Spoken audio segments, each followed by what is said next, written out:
Chapitre 4. Adam connut Ève, sa femme. Elle conçut et enfanta Caïn, et elle dit « J'ai formé un homme avec l'aide de l'Éternel. » Elle enfanta encore son frère Abel. Abel fut berger, et Caïn fut laboureur. Au bout de quelque temps, Caïn fit à l'Éternel une offrande des fruits de la terre, et Abel, de son côté, en fit une des premiers-nés de son troupeau et de leur graisse. L'Éternel porta un regard favorable sur Abel et sur son offrande, mais il ne porta pas un regard favorable sur Caïn et sur son offrande. Caïn fut très irrité, et son visage fut abattu. Et l'Éternel dit à Caïn, « Pourquoi es-tu irrité? Et pourquoi ton visage est-il abattu? Certainement, si tu agis bien, tu relèveras ton visage. Et si tu agis mal, le péché se couche à la porte, et ses désirs se portent vers toi. Mais toi, domine sur lui. » Cependant, Caïn adressa la parole à son frère Abel, mais, comme ils étaient dans les champs, Caïn se jeta sur son frère Abel et le tua. L'Éternel dit à Caïn, « Où est ton frère Abel ?» Il répondit, « Je ne sais pas, suis-je le gardien de mon frère ?» Et Dieu dit, « Qu'as-tu fait? La voix du sang de ton frère crie de la terre jusqu'à moi. Maintenant, tu seras maudit de la terre, qui a ouvert sa bouche pour recevoir de ta main le sang de ton frère. Quand tu cultiveras le sol, il ne te donnera plus sa richesse. Tu seras errant et vagabond sur la terre. » Caïn dit à l'Éternel, « Mon châtiment est trop grand pour être supporté. Voici, tu me chasses aujourd'hui de cette terre.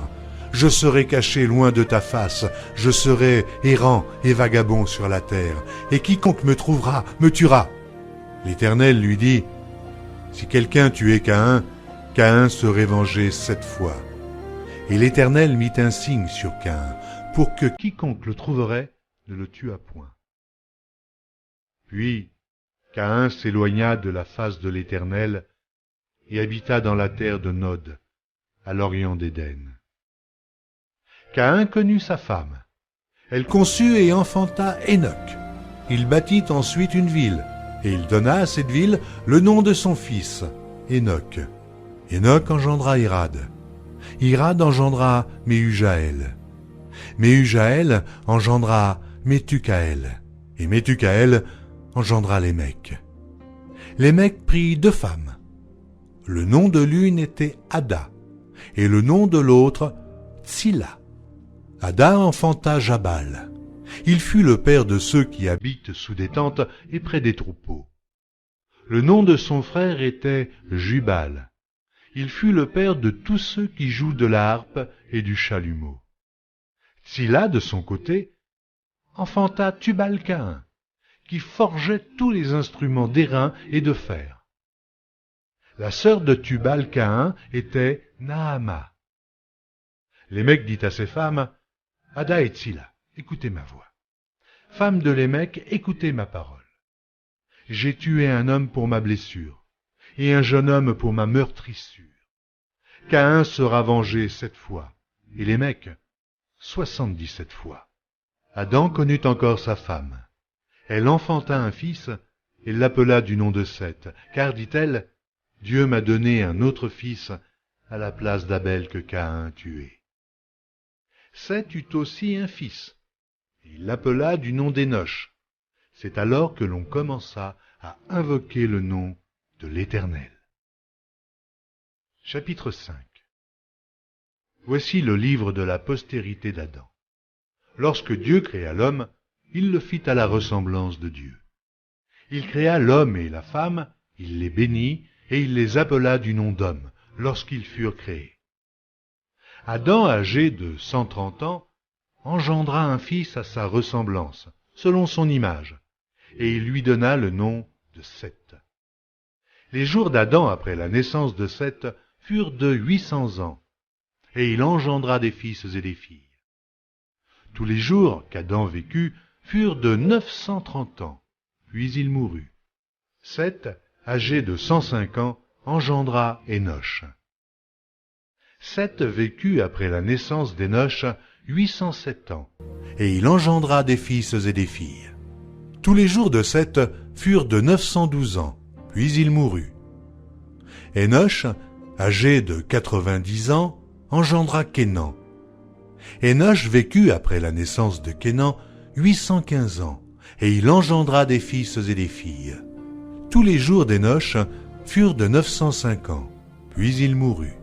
Kénan, âgé de 70 ans, engendra Mahalalel. Kénan vécut après la naissance de Mahalalel 840 ans, et il engendra des fils et des filles. Tous les jours de Kénan furent de 910 ans, puis il mourut. Mahalalel, âgé de 65 ans, engendra Jéred.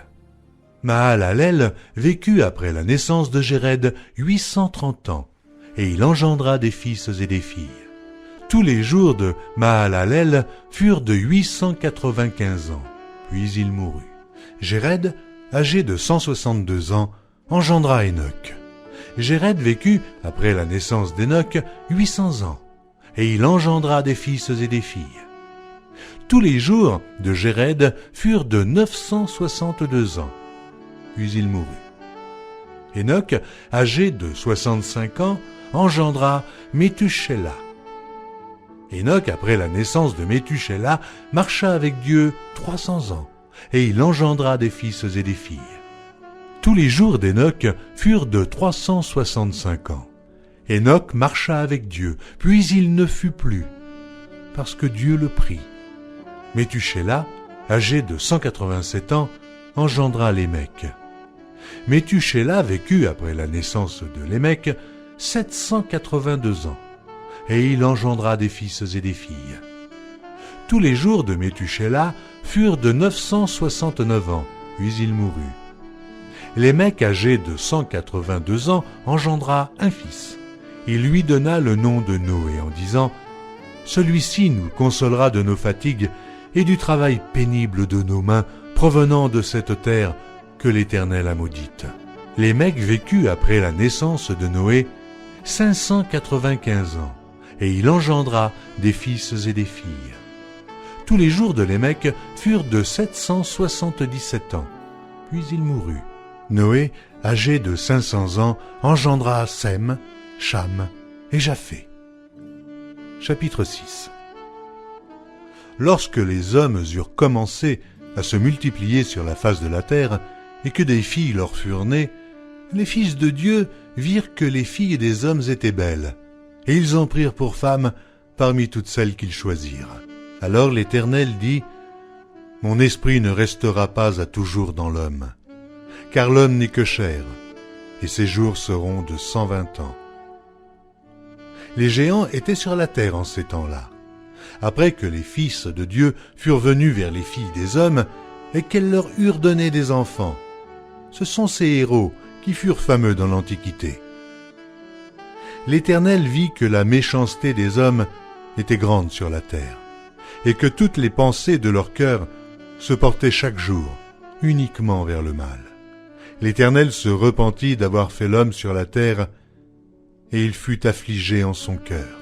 Et l'Éternel dit, « J'exterminerai de la face de la terre l'homme que j'ai créé, depuis l'homme jusqu'au bétail, aux reptiles et aux oiseaux du ciel, car je me repens de les avoir faits. » Mais Noé trouva grâce aux yeux de l'Éternel.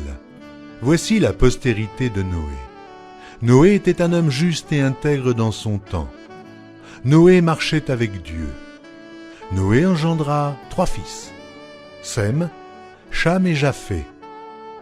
La terre était corrompue devant Dieu. La terre était pleine de violence. Dieu regarda la terre, et voici, elle était corrompue, car toute chair avait corrompu sa voie sur la terre. Alors Dieu dit à Noé, « La fin de toute chair est arrêtée par devers moi, car ils ont rempli la terre de violence. Voici, je vais les détruire avec la terre. Fais-toi une arche de bois de gophée. Tu disposeras cette arche en cellules, et tu l'enduiras de poix en dedans et en dehors. Voici comment tu la feras.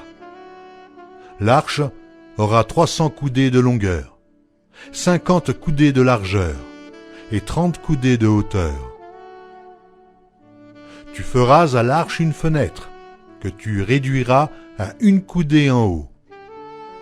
Tu établiras une porte sur le côté de l'arche, et tu construiras un étage inférieur, un second et un troisième. Et moi, je vais faire venir le déluge d'eau sur la terre, pour détruire toute chair ayant souffle de vie sous le ciel. Tout ce qui est sur la terre périra. Mais j'établis mon alliance avec toi. Tu entreras dans l'arche, toi et tes fils, ta femme et les femmes de tes fils avec toi. De tout ce qui vit, de toute chair, tu feras entrer dans l'arche 2 de chaque espèce, pour les conserver en vie avec toi.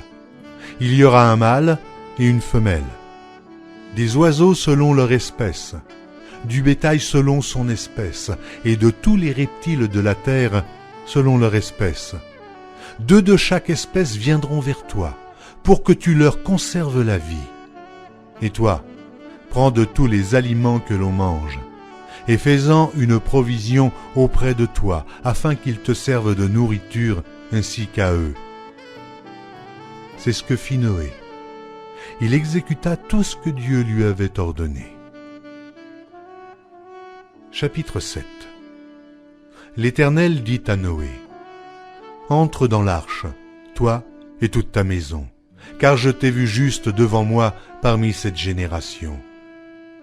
Tu prendras auprès de toi 7 couples de tous les animaux purs, le mâle et sa femelle, une paire des animaux qui ne sont pas purs, le mâle et sa femelle, 7 couples aussi des oiseaux du ciel, mâle et femelle, afin de conserver leur race en vie sur la face de toute la terre. Car encore 7 jours, et je ferai pleuvoir sur la terre 40 jours et 40 nuits, et j'exterminerai de la face de la terre tous les êtres que j'ai faits. Noé exécuta tout ce que l'Éternel lui avait ordonné. Noé avait 600 ans lorsque le déluge d'eau fut sur la terre. Et Noé entra dans l'arche avec ses fils, sa femme et les femmes de ses fils pour échapper aux eaux du déluge. D'entre les animaux purs et les animaux qui ne sont pas purs, les oiseaux et tout ce qui se meut sur la terre, il entra dans l'arche auprès de Noé 2 à 2, un mâle et une femelle, comme Dieu l'avait ordonné à Noé. 7 jours après, les eaux du déluge furent sur la terre. L'an 600 de la vie de Noé, le second mois, le 17e jour du mois, en ce jour-là, toutes les sources du grand abîme jaillirent et les écluses des cieux s'ouvrirent. La pluie tomba sur la terre 40 jours et 40 nuits. Ce même jour entrèrent dans l'arche Noé, Sem, Cham et Japheth, fils de Noé, la femme de Noé et les 3 femmes de ses fils avec eux. Eux et tous les animaux selon leur espèce, tout le bétail selon son espèce, tous les reptiles qui rampent sur la terre selon leur espèce, tous les oiseaux selon leur espèce, tous les petits oiseaux, tout ce qui a des ailes.